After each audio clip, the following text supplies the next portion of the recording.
രാഹുലിന്റെ റോഡ് ഷോയ്ക്ക് ലഭിച്ച ജനസ്വീകാര്യത കോൺഗ്രസിനും യു.ഡി.എഫിനും വലിയ ആത്മവിശ്വാസമാണ് നൽകുന്നത്. നമ്മോടൊപ്പം ചേരുന്നത് മുതിർന്ന നേതാവ് രമേശ് ചെന്നിത്തലയാണ്. എങ്ങനെയുണ്ടായിരുന്നു റോഡ് ഷോയുടെ ഒരു വിലയിരുത്തൽ? റോഡ് ഷോ വൻ വിജയമായിരുന്നു. 10,000-കണക്കിന് പ്രവർത്തകരാണ് ഒഴുകിയെത്തിയത്. ഒരു രാഷ്ട്രീയ നേതാവിനും ഇതുവരെ കേരളത്തിൽ നോമിനേഷൻ കൊടുക്കാൻ പോകുമ്പോൾ ഇതുപോലെ ഒരു മുന്നേറ്റം ഉണ്ടാക്കാൻ സാധിച്ചിട്ടില്ല. അപ്പം വയനാട്ടിലെ ജനങ്ങൾ എത്രമാത്രം അദ്ദേഹത്തെ സ്നേഹിക്കുന്നു, എത്രമാത്രം അദ്ദേഹത്തോട് അവർക്ക് ഹൃദയപരമായ ഐക്യം, ബന്ധം ഉണ്ട് എന്നുള്ളതിന്റെ ഏറ്റവും വലിയ തെളിവാണിത്. രാഹുൽ ഗാന്ധി കഴിഞ്ഞ തവണത്തേക്കാൾ ഭൂരിപക്ഷത്തോടെ ജയിക്കും എന്നുള്ള വിശ്വാസമാണ് ഞങ്ങൾക്കുള്ളത്. രാഹുലിന്റെ സേവനം അടുത്ത വരവില് മറ്റു മണ്ഡലങ്ങളിൽ പ്രതീക്ഷിക്കാൻ പറ്റുമോ? തീർച്ചയായിട്ടും കേരളം മുഴുവൻ 15-16 തീയതികളിൽ ഇവിടെ വയനാട്ടിലാണ്. അത് കഴിഞ്ഞ് മറ്റ് നിയോജക മണ്ഡലങ്ങളിലും അദ്ദേഹത്തിന് പര്യടനമുണ്ട്.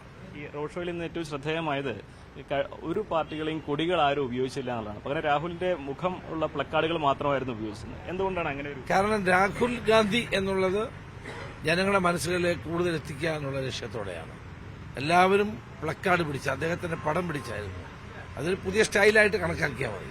കാരണം കഴിഞ്ഞ തവണ ഈ പല പാർട്ടികളെയും കൊടികൾ വീശുന്നത് ബി.ജെ.പി ഉത്തരേന്ത്യയിൽ ദുരുപയോഗം ചെയ്യുന്നത് അതുകൊണ്ടൊന്നുമല്ല. അതിപ്പോ വേണമെങ്കിൽ അവര് വേറെന്തെല്ലാം മാർഗം ചെയ്യും, അതുകൊണ്ടല്ല.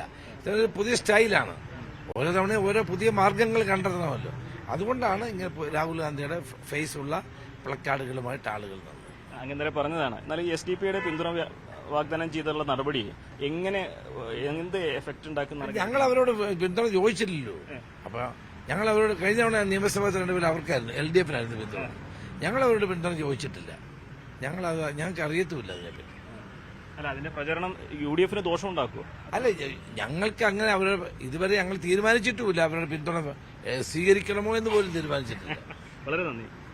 ശ്രീ രമേശ് ചെന്നിത്തലയാണ് ഈ ഘട്ടത്തിൽ പ്രതികരിച്ചത്. SDP-യുടെ പിന്തുണ സ്വീകരിക്കണമോ വേണ്ടയോ എന്ന് പോലും തീരുമാനിച്ചിട്ടില്ലെന്നും അതുപോലെ തന്നെ രാഹുൽ ഗാന്ധിയുടെ മുഖം ഉയർത്തിപ്പിടിച്ചുള്ള പ്ലക്കാർഡ് കൊണ്ടുള്ള പ്രചരണം അതൊരു പുതിയ രീതിയാണെന്നുമാണ് അദ്ദേഹം പറഞ്ഞു വെച്ചത്.